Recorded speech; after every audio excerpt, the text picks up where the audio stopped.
আসসালামু আলাইকুম। আজকের ক্লাসে আমরা শিখব ইবারের ব্যবহার। ইবার শব্দের অর্থ কখনো। আমরা প্রায় সময় এভাবে প্রশ্ন করে থাকি যে তুমি কি কখনো কক্সবাজার গিয়েছো? খুব সহজেই আমরা যদি কখনো দ্বারা প্রশ্ন করি ইবার ব্যবহার করে কিন্তু ইংলিশে বলতে পারবো। Have you ever being to Cox's Bazar? তুমি কি কখনো কক্সবাজার গিয়েছো? হ্যাভ ইউ শব্দের অর্থ তুমি কি, ইবার শব্দের অর্থ কখন। হ্যাভ ইউ ইভার মানে তুমি কি কখনো, বিং টু কক্সবাজার তুমি কি কখনো কক্সবাজার গিয়েছো।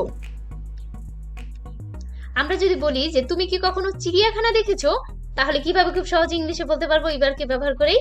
Have you ever see a zoo?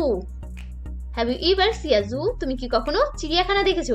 Have you ইভার মানে তুমি কি কখনো, সি শব্দের অর্থ দেখেছো, a zoo. Have you ever see a zoo? তুমি কি কখনো চিড়িয়াখানা দেখেছো। তুমি কি কখনো আমাকে জিজ্ঞাসা করেছো। Have you ever asked me? তুমি কি কখনো আমাকে জিজ্ঞাসা করেছো? আমরা কিন্তু প্রায় সময় এভাবে কাউকে বলে থাকি, এখন কিন্তু ইংলিশেই বলতে পারবো, তাই না। হ্যাভ ইউ ইভার শব্দ তুমি কি কখনো, আস্কড মানে জিজ্ঞাসা করেছো, মি আমাকে।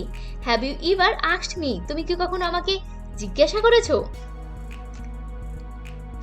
তুমি কি কখনো কাউকে ভালোবেসেছো? এটা কিন্তু খুবই কমন একটা প্রশ্ন, আমাদের প্রায় সময় বন্ধু বান্ধবরা কিন্তু আমাদের জিজ্ঞাসা করে থাকে, এই তুমি কি কখনো কাউকে ভালোবেসেছো।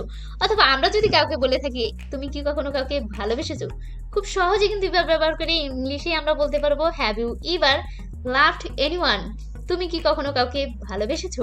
Have you ever loved anyone? তুমি কি কখনো ইংলিশ শিখেছো। Have you ever learn English? তুমি কি কখনো ইংরেজি শিখেছো। Have you ever learn English? আজকের ক্লাসটি যদি তোমাদের ভালো লেগে থাকে অবশ্যই কিন্তু আমার চ্যানেলটিকে সাবস্ক্রাইব করে দিবে এবং পাশে থাকা বেল আইকনটিকে বাজিয়ে দিবে। তাহলে আজকের ক্লাসটি এই পর্যন্তই। Thanks for watching video. আল্লাহ হাফেজ।